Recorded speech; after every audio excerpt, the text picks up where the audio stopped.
Gardens once had a secret weapon so powerful it could replace store-bought fertilizer, rebuild exhausted soil and keep beds productive for decades. It wasn't synthetic, it wasn't rare, it was a plant. And then, almost quietly, it vanished from mainstream gardening. Today we're uncovering what this so-called Forever Fertilizer Plant really was, why it worked so well, and why it was pushed out of modern practice, even though the soil is still begging for it back. Welcome back to Soilsage Chronicles. Let's get straight into it.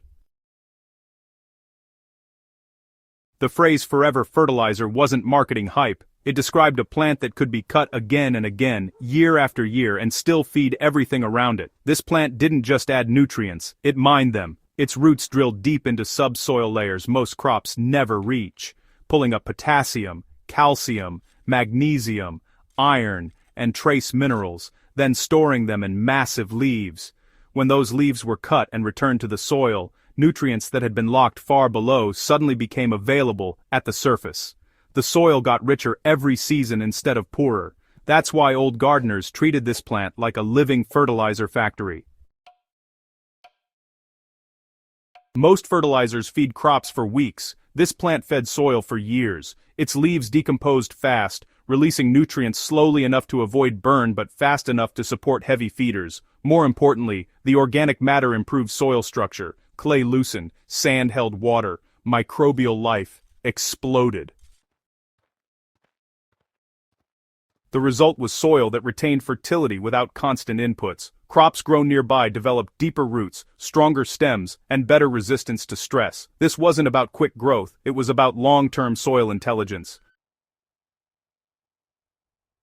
This plant was especially prized for potassium. Not a little, a lot. Enough to rival many commercial fertilizers. Potassium drives flowering, fruiting, and disease resistance, which is why gardeners use this plant around tomatoes, potatoes, squash, and fruit trees.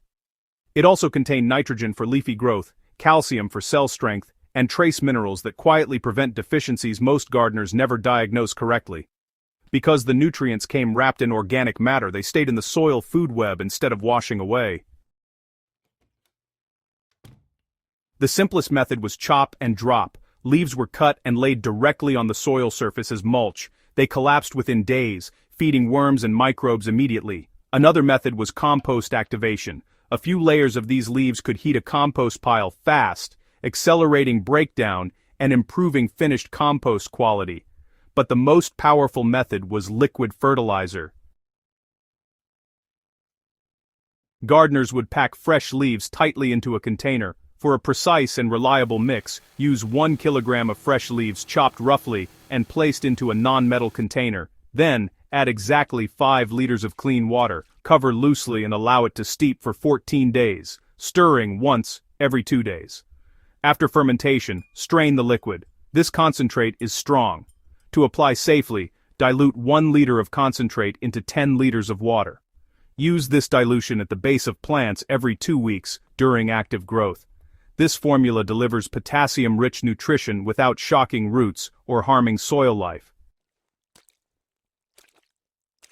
If this plant was so effective, why isn't everyone growing it now? Well, because it was misunderstood and, in many places, mishandled. The same deep roots that mined nutrients also made it incredibly hard to remove once established. Even small root fragments could regrow. In poorly planned gardens, it spread where it wasn't wanted. Instead of teaching containment, many institutions labeled it problematic. At the same time, commercial fertilizers rose in popularity. They were easy to package, easy to sell, and easy to apply. A plant you grow yourself doesn't generate profit. Gradually, the Forever Fertilizer Plant faded from books, extension advice, and garden centers. This plant didn't fit into a system built on repeat purchases. It reduced dependency. Once established, a single patch could fertilize an entire garden for decades. That kind of resilience doesn't align with input-driven agriculture. It also challenged the idea that soil fertility must come from outside sources. Instead, it proved fertility could be grown, recycled, and stored right on site. The key is placement. This plant belongs where its roots can work without interference. think dedicated fertility beds, orchard edges, or compost zones, but never in annual vegetable rows. Harvesting regularly keeps it controlled and productive. Cutting leaves 4 to 5 times per season weakens unwanted spread while maximizing nutrient return. When managed intentionally, it becomes one of the most reliable soil allies a gardener can have. Modern soils are tired. Repeated harvesting without deep mineral replacement leads to silent deficiencies. This is why yield stall and flavor fades even when plants look healthy. The Forever Fertilizer Plant addressed the problem at its root. Literally, it connected deep earth to surface life, closing nutrient loops instead of breaking them. In a time when gardeners want fewer chemicals and stronger soils, this approach isn't old-fashioned, it's ahead of its time. This isn't nostalgia, it's practical soil strategy. Gardeners who reintroduce this plant aren't chasing trends, they're rebuilding systems that regenerate themselves. At Soilsage Chronicles, we believe the best gardening knowledge isn't always new. Sometimes it's buried, sometimes it's ignored, and sometimes it's waiting for gardeners willing to think long-term again.